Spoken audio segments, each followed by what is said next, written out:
Let feeling be seen. You can feel and know. You don't have to only see to understand things. So our bodies are bioelectric machines. And this is evident in the fact that you monitor your heart and the activity in your brain through other electric machines. Our energy is palpable outside of our bodies.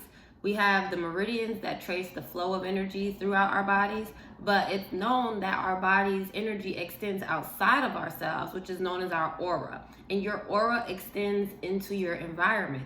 Therefore, you're connected to your environment. You're connected to the energy in your environment because you're part of the energy in your environment. It's all connected.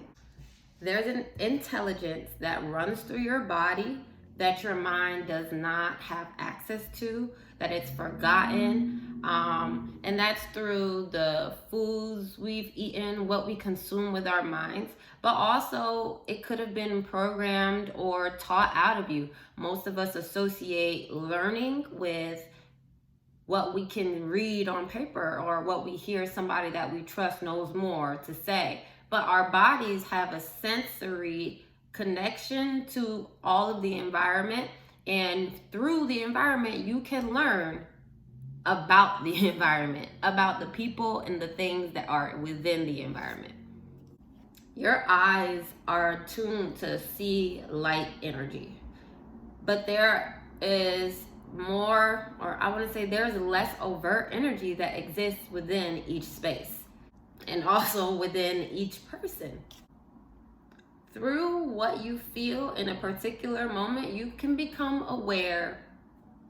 Through what's felt in a particular moment, you can become aware of what's present in all things, the energy that's present in everything. So whether that's your first time encounter meeting a person, you don't necessarily know whether they're a good or a bad person, but you'll know based on your energy whether this person is a good connection for you in the moment.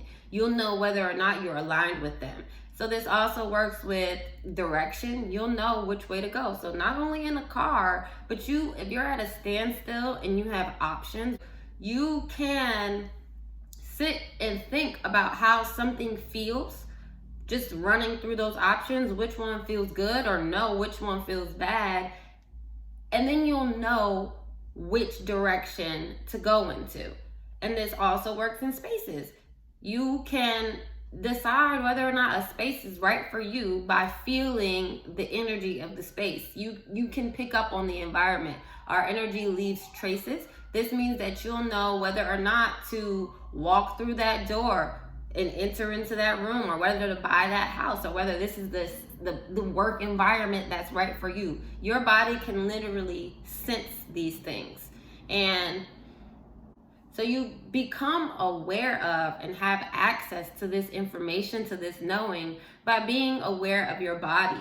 That means that the foods you eat or your posture don't interfere with or block up the energy that flows through you, because you need it to flow and come back in. You need to know how your body and how your heart feels. This is how you know the access. This is how you know what information is present, because your body is the conduit between the energy outside of you and the energy within. And by becoming aware of how things feel within your body, within your heart, you then know how your energy is interfacing with other energies that are within the environment. So overstimulation by what you're watching, like if you are constantly consuming food and also information, you might miss that energy. Also, if your posture is not great, you might not become aware of it because your energy gets trapped within certain parts of your body.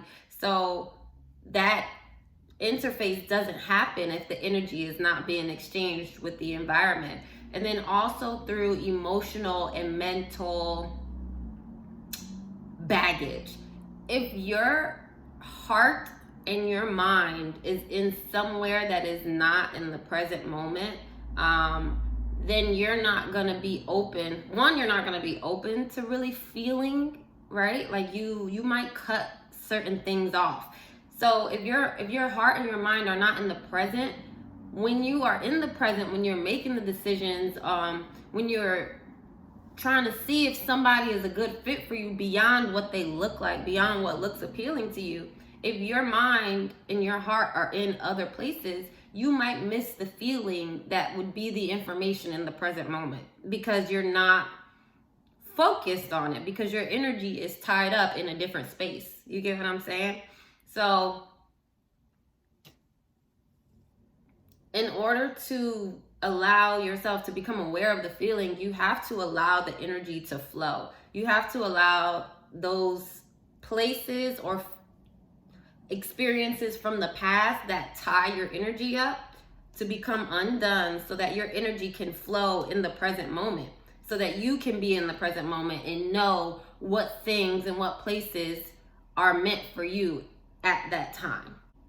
Because as I said, this is all an exchange. You put energy out, and like echolocation, like the energy that you put out, it bounces back, and that's how you become aware of what's in the environment. But if you don't have your signal turned on, if you have stuff that is blocked and cut off, then you're not going to be able to read the environment to know what people and places are right for you.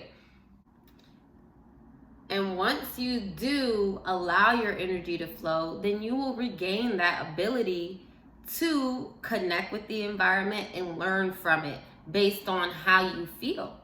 And with the ability comes responsibility, meaning that you take the authority in your life. You take control. You become the person that makes those decisions in order to know what's right for you and not. And in order to do that, you have to trust not only God or that you're meant to be where you're supposed to be, that the universe will put you somewhere. Just trust the fate of things. Trust not only that you are where you're supposed to be and that people will come to you based on something bigger than you, but also you have to learn to trust yourself. Like if you never do, if you're always consulting outside of yourself or checking to see if something blah blah blah, instead of like basing things off your feelings and what is right for you, you don't even exercise the muscle of being able to learn to trust yourself. So you've got to trust yourself, because if you're not making these decisions, then you'll be at the mercy of however anybody else's decisions like affecting you. And who's to say that the decisions that other people make will be in your best interest? So you've got to take responsibility. And you've got to trust, and you've got to trust in yourself and in the fact that things will happen as they're meant to, you know, whether you make a decision or not. But if you make a decision, you might be able to direct which way certain things go, and hopefully they're in your favor. So with this ability to feel, to know, to see what things are for how they are, you gain the ability to discern and make decisions on what things are best for you. And then by doing this, you could avoid a lot of things you might not have seen coming, right? Because you're trusting the feeling in the moment that is running through your body. And then life will possibly be able to start feeling a lot more like how it's meant to be, whatever that means for you. That's all I've got. I'll see you guys next time.